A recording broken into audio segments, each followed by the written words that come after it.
Ravens flock was going on. I hope everybody's having a good start to their summer so far. So my schedule is starting to free up a bit. So I wanted to get back into like the groove of making videos. Obviously, I was still around, but just not making videos. But the first thing I actually wanted to talk about really was the curious case of Rashod Bateman. So Rashod Bateman has become probably the most fascinating player on the Ravens right now. So many fans, including myself, were expecting Rashod Bateman to be traded this offseason. Like, as a matter of fact, I spent most of the offseason pulling for us and hoping for us to trade for Brandon Ayuk. And to keep it, like, to be honest with you, I would have been more than willing to hand over Rashod Bateman and some picks for Brandon Ayuk. But as of right now, even though there's still news coming out that Ayuk and the Niners still aren't really on good terms when it comes to their contract, as of now, it seems like the Ravens are not interested in making that move. So not only are the Ravens not interested in making that move, but they decided to give Rashod Bateman an extension, letting it be known that they're still not ready to give up on his potential. Now, just because I was willing to trade Bateman, like, it doesn't mean that I don't believe in his potential. But at the same time, it's like he's had such a bad string of luck with us that it almost seems as though it wasn't meant to work out with us. You know what I mean? Like, now his extension was definitely a weird situation from a few weeks ago. Obviously, we all know what happened, where his agent basically cost him his fifth-year option and millions of dollars by not letting him know that if he missed a day during training camp that he wouldn't be eligible. The Ravens took advantage of that by offering him an extremely cheap deal for an extension, and Bateman fired his agent and then signed the deal. Now, the whole situation, it made me feel kind of conflicted, honestly. Like, on one hand, you could argue that the Ravens did him a favor by offering him a deal at all. Because considering that the fact that he's been injured a lot and he doesn't have the numbers, most teams would have probably lowballed him too. But I still think it's kind of foul to offer him such a low amount of money, considering that at the very least he's a number 2 receiver, but he still has number 1 receiver potential. Now, obviously, I don't think he was deserving of like a $35 million a year contract like Justin Jefferson or a $28 million a year like Jalen Waddle, but I still think around $12 to $14 million a year would have been more reasonable. But at the same time, it's business. It is what it is. So they're just trying to save money, and Rashod was really just had his back against the wall, low key. Like, it's just he's stuck between a rock and a hard place. So Rashod actually had a very mature perspective on the situation. Like, he admitted that he was just as surprised as everybody else on the extension. And I feel like he's being patient because of the fact that a lot of us forget that Rashod is still pretty young. Like, he's only 24 years old. So even if he plays out his extension, it's like a 2-year extension. Even if he plays out his extension, he'll still be young enough to at least get one big deal, whether it's with the Ravens or somebody else. But I don't think he'll play out his full extension, to be honest. I think what's going to happen is he's going to play out this year, try his best to ball out, and assuming he does ball out, he's going to try to renegotiate a bigger deal next offseason. Outside of the offensive line, like, Bateman is the most important piece next season. Now, am I saying he's the most important player or the best player on the offense? No, he's not. Obviously, Lamar is. But the reason I say that is because if Todd Monken, John Harbaugh, and Lamar Jackson, if they can unlock Rashod Bateman next year, that would be the real key to this team becoming unstoppable. Now, before I talk about what needs to go right for Rashod Bateman, I think we obviously need to talk about what's going wrong so far. Number one, obviously, is injuries. Like, in the past 3 seasons, he's missed about 17 games, so the equivalent of like an entire season he's missed so far. So that's caused him to have limited playing time with Lamar because we got to remember there were times where, like in his rookie season, where he did play, but by that time Lamar was out, so he wasn't even playing with Lamar. And then when Lamar was in, he wasn't there. So there's been limited time for him to play alongside Lamar Jackson and actually develop chemistry, which leads me into the next issue, which is Lamar and Rashod in the past 2 years have developed very little chemistry. We saw a little bit of chemistry coming along in like 2022, but like it's kind of gone. It seemed like that's kind of regressed since then. Another issue I see is that he just wasn't a big part of the offense last year. You know, like Harbaugh and Monken act as if they can't explain how they forgot about him, but I think most of the reasons were pretty obvious.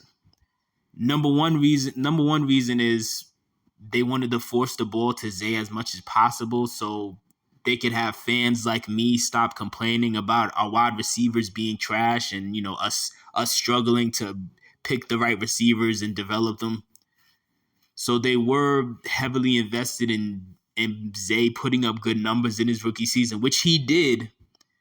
Obviously, he broke the franchise records for most receiving yards by a rookie. He had a good year, over 800 yards.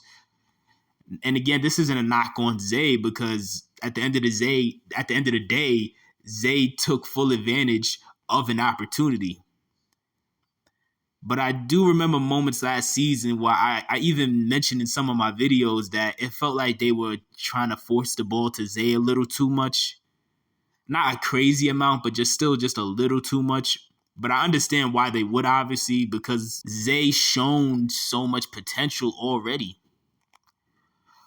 Also, OBJ getting signed took away a lot of opportunities from Bateman. Obviously, you know, we signed we signed OBJ to a pretty big deal. OBJ is a big brand, and so because of that star power and because of how much they paid him, obviously they were going to try to force him into the offense in any way they can. And OBJ had an okay season, but obviously it was a bit disappointing for many fans because it became clear as day that he simply wasn't the same, and we weren't going to be able to get the most out of him. So that obviously took a lot away from Rashod Bateman's opportunity because at that point, he pretty much became kind of like the fourth option because we still have Mark Andrews too. So he's kind of like wide receiver 3, but then also the fourth option on the field. So that kind of got in the way of him showing what he could really do.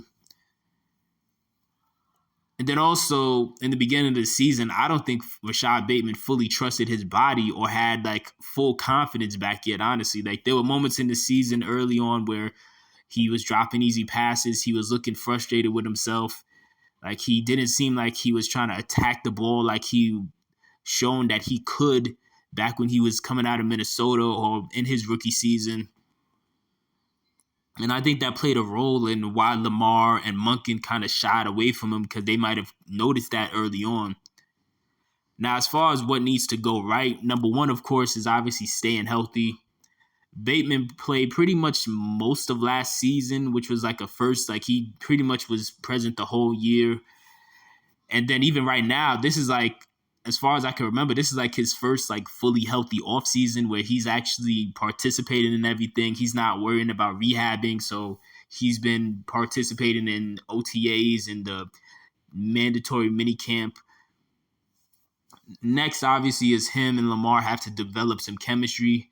If I was him this entire offseason, I would have been attached at Lamar's hip, pause, no Diddy. I would have really I would have been Lamar's shadow if I was Rashod Bateman this offseason. I would have been down in Florida. Any opportunity you can to train with him, I would have been taking it. I don't think he was in Florida with Lamar. I know Zay was, but I don't remember hearing Rashod was. But either way, though, on a good note, on a positive note, there have been reports during the mini camp and OTAs that Rashod Bateman has been showing flashes.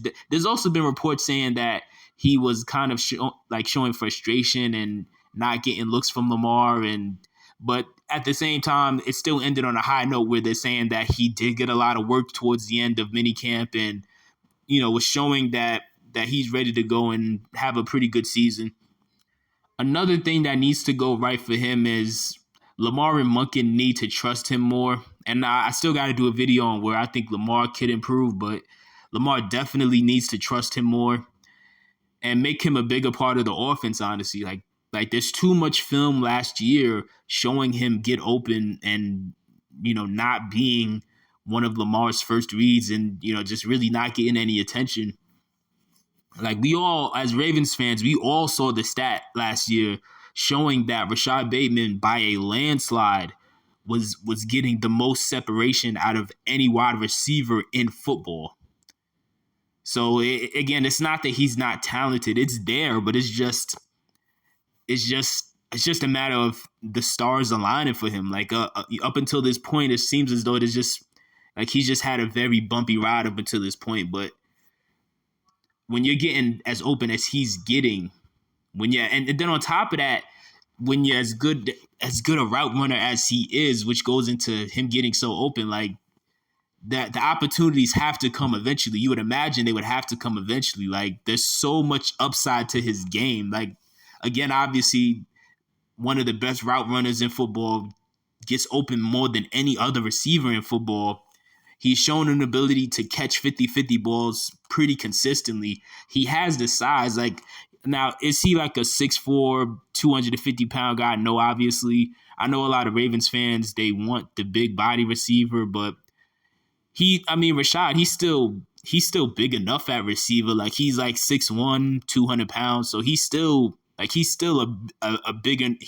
like a big enough frame to be that person.